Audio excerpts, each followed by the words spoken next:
A huge tornado swept across Canada in the city of Vancouver.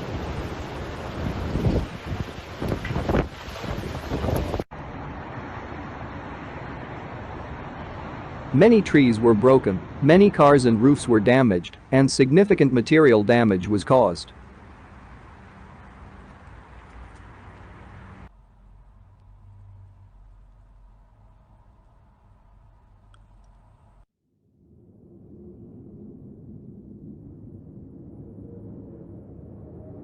Power lines were also knocked down, which led to power outages in many areas of the city.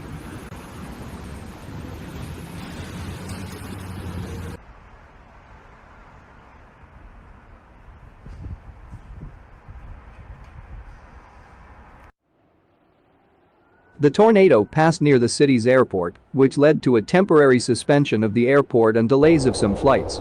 There were no reports of casualties.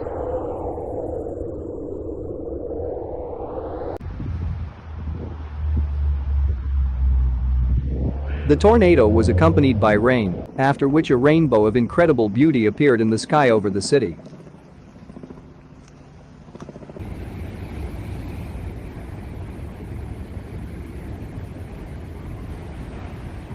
In 2021, natural disasters have become more frequent. We are seeing climate change in many countries around the world. It is not known how 2021 will end.